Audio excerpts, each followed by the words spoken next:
Hi, I'm Anthony from Sydney Backyard Veggies. Today's the day I'm going to be harvesting the first cauliflower heads from my second planting. In my last video, I had showed they were just about ready to be harvested, but I checked on them this morning and they're perfect. So I'm going to come through and harvest a few of these nice heads that I've got in this patch. But before I do that, I'll bring you closer and show you how that second planting is looking. I'm over at my main brassica bed and I planted this out on the 26th of March. And I'd planted in the background broccoli, then my green cabbages, my purple cabbages, and then I'd planted out my cauliflowers. These are now ready to be harvested. They've been in the ground for about 3.5 months at the moment, and I've got 4 rows of 7 plants, so 28 in total, and the variety is Serenity. But I just wanted to bring you closer just to show you how beautiful these cauliflowers are. Now this variety, commercial variety, it just puts out a really beautiful head of cauliflower. Look up just the color and the uniformity of the cauliflowers. It's just absolutely amazing. Next, little or no insect damage, just a little bit of, if you could just see here, just the curves are just starting to separate, which gives you an indication to me that this is ready to go. I've got this head, and if I bring you across, I have a second one just over here that I'm going to harvest, but I haven't actually had a detailed look through the patch to see what else is ready, and I think there's a few heads further in the back that are looking quite good, so I'm going to have to go through and check each one of these to see what's ready to go. But definitely I feel in the next 2 to 3 weeks this whole bed will be harvested. But yeah, really happy with how these are looking. They're looking absolutely amazing. And so there's that one, and just next to it as well, this is probably 3 days away from being harvested, but this is probably 2/3 the size of the one adjacent, but they're just beautiful and uniform. Enough admiring the patch. I'm going to harvest that head and the other head, and I will show you the final result. What I'm going to do is just see if I can cut the head just off the plant. There you go. And that's cleared. That's beautiful. Really nice.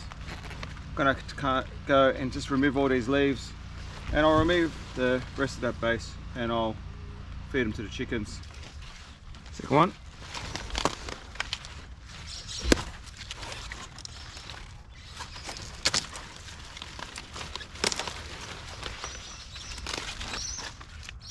Beautiful.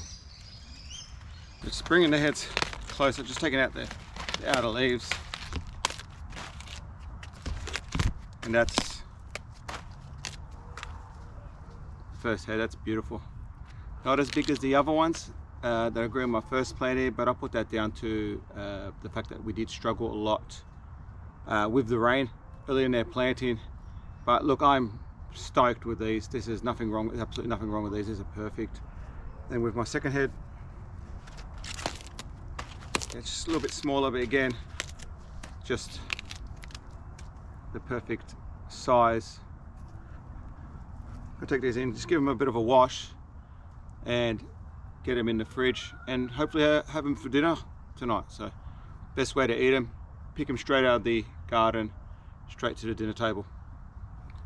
I might do a quick check, one more check on those plants to see if I can find any more heads to harvest today. So just finished harvesting those cauliflowers, and it was only 2 heads. There's a few more that will be ready to harvest over the next few days, so I'll come back and get them.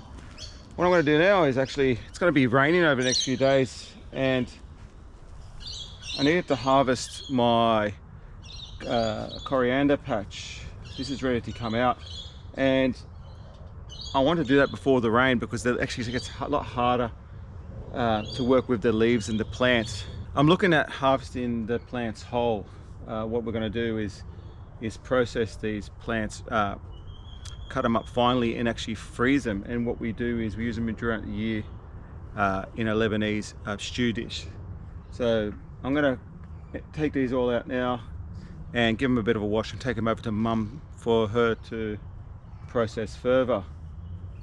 And then what I'm looking at doing is actually starting to replant the second batch. Now, With coriander, I find you're better off planting it in March to harvest now. If you plant it after the shortest day of the year, you'll find that your coriander will bolt faster than if it's planted before the shortest day. As the days get longer, I find it triggers coriander to bolt. But because I'm just harvesting it for the leaves, I'm happy as long as I can grow it fast. I can then get it to grow quick, harvest a lot, and then I'll get this bed ready for spring planting. So this is the coriander patch, and this is the patch that I'd transplanted. I had seedlings in a patch over where the lettuces are now, and I've come through and transplanted them here. I do have a lot of chickweed plant growing through them, so, and I've got a few bit of those onions in the back that I need to harvest. The plants are quite good size, as you can see, it's real thick, heaps of leaves. They haven't bolted yet, and that's because I planted them in March. But I'm going to come and get using my fork, I'm going to lift all these plants, and then I'll give them a wash. It's going to come through and start lifting this. See if I can just pull one out. There you go. I might be better off doing it by hand, and as you can see, it's a really good plant. Now, we don't really use these for the roots, we will use them for the leaves. Might end up just hand harvesting the rest of these rather than lifting them with the fork. So I don't snap them, I'm going to try to lift them slowly by hand, and I think, generally speaking, I think they're going to be quite easy to hand harvest. There you go. There are still little yellow in flower leaves, which we'll work through and just clear those out. But they're looking really, really good. Really happy with how these are coming along. Just finished harvesting that coriander, and I've got a really nice bunch here. I'm going to give them a bit of a wash and then bunch them up. But I want to come also over here and clear these spring onions. I planted these early in the piece, and I thought they'll do alright in this spot, but it got overcrowded by the chickweed and by the coriander. But they're still great. This is perfect size. I usually plant I'll pull these out. I usually plant my shallots in groups of 4.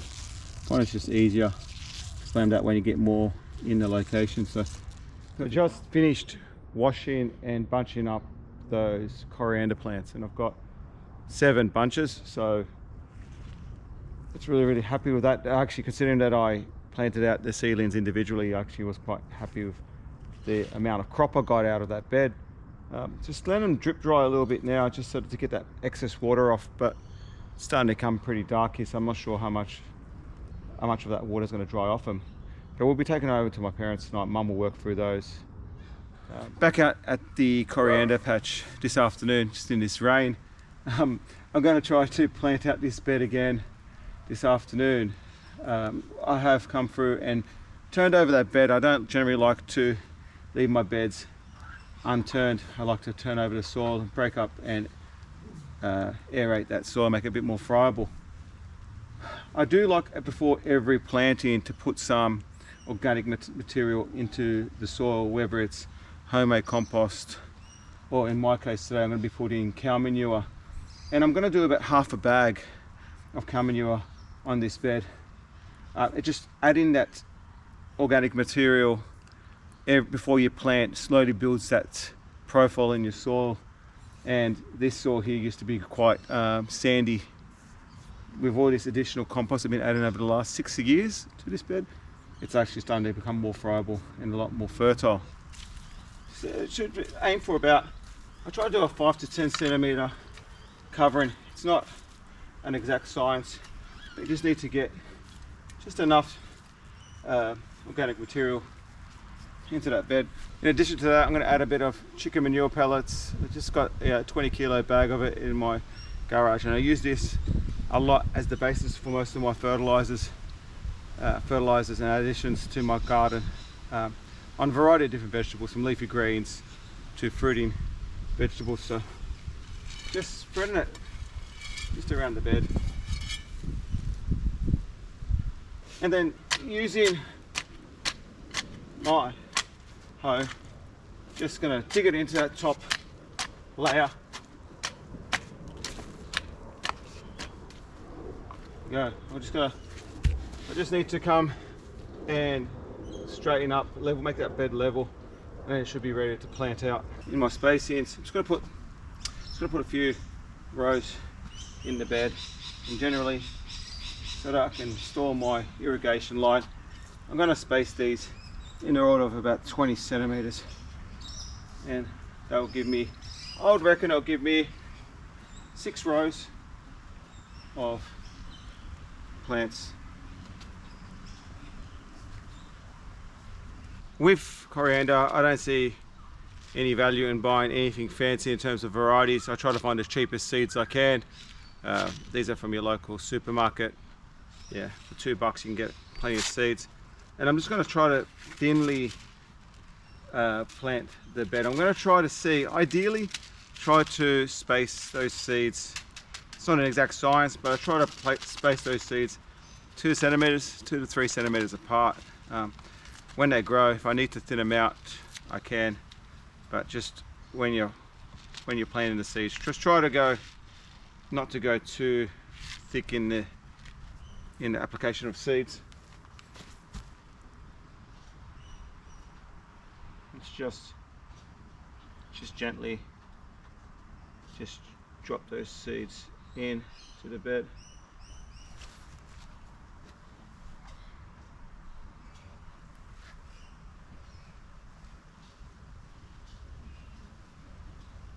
Once the bed's planted out, I'm going to do what I do on all patches that I plant out with really small seeds, whether it be rocket, lettuce or parsley, or in this case coriander, is what I will lay a bed sheet over the extent of the bed, and I'll use this bed sheet and I'll water onto this, and the way this works is that it will prevent dislodgement of the seeds when you're watering, but also keeps the seed bed moist and protects it from birds and from ants collecting and eating those eggs. I will water this through the sheet, and I'll leave this on the bed for 3 to 5 days, monitoring germination. If they germinate earlier, I would pull the bed sheet off and then just gently hosing the water on the bed. And this will be it. Once I've done this, the bed's planted. So that's now done. I'm expecting it to rain over the next few days, so probably won't need to personally need to water this anymore. And I will check it, as I said, on that 3 to 5 day period to see if it's germinated. And I will show you how it looks in later videos. And before I wrap up this video, I just wanted to go through what my thoughts are for this section of the bed now that I'm starting to harvest my cauliflower. I'm expecting that this bed is going to be finished and fully harvested. The size of these heads, I reckon I'm going to be harvesting these for another 2 weeks, which brings us to about mid-July. Now, by then I would have started my tomato seedlings, and I'm looking at planting my tomato seedlings essentially across the front here in this location, and moving across the cabbages here on the left. But that window between mid-July and mid-August is about a 4-week period, which I really don't like having the soil empty with nothing in it. Just find it's an unproductive way to run your garden. So I've actually just started a couple of punnets of pak choi, and I'm going to plant out this whole bed full of pak choi. It's a fast turnaround crop. I can get it out of the ground in 4 weeks, but it would make good use of this space, and because this is in a full stump position, those plants will absolutely thrive. So I've started those seedlings off now. I've got them in the house. They're on day 2 now, so they should be germinating in about another 2 to 3 days, and I'll be planting them out in about 2 weeks time, just in time for these to finish off, and that's the time to clear this bed. But besides that, just going over to my sugar snap peas, and I might bring you closer. I just wanted to point something out to you, and something I did a bit different this year, and I wish I hadn't, but I'll come closer and show what I've done. So these are my sugar snap peas, and originally I planted them just a little late in the season, and As a result, they were poorly germinated, and when they did germinate, it was a bit too late, and it's just really slow growth. But I am getting a lot of just the first signs of powdery mildew just starting at the bottom there. And usually I can make these last a lot longer, especially if they're growing fast, but because they're growing so slow now, powdery mildew is just the name of the game. I should, and I didn't do this year, but I generally would spray with copper oxychloride, and I'll spray it like once every 2 weeks, and that would control that spread. I'll actually have quite a healthy plant. But yeah, here, just as they're just about to start flowering, and I've got a few flowers going, and I've got a few peas. In reality, I'm going to lose this crop prematurely, so it really takes, it really makes a point that if you are trying to grow peas for an extended period, it may help try to add that fungicide spray earlier on, just to control the powdery mildew and make sure they last a lot longer. This is the second planting, and this is a lot healthier, and unlike the first planting, I'm not going to make the same mistake, and I will be applying copper oxychloride to these. It is raining at the moment, so it's going to be quite difficult to do that, but once this rain holds off, I'll give them an application every 2 weeks, and then that should keep them okay, should keep them safe from that disease. These will be ready to harvest now. When it starts warming up, these are going to be harvesting fairly quickly. I'll be harvesting these in mid to late August, so I'll keep you posted on how they look over the next few weeks. Thank you everyone for watching. I really appreciate all the support, and I hope to see you in the next one.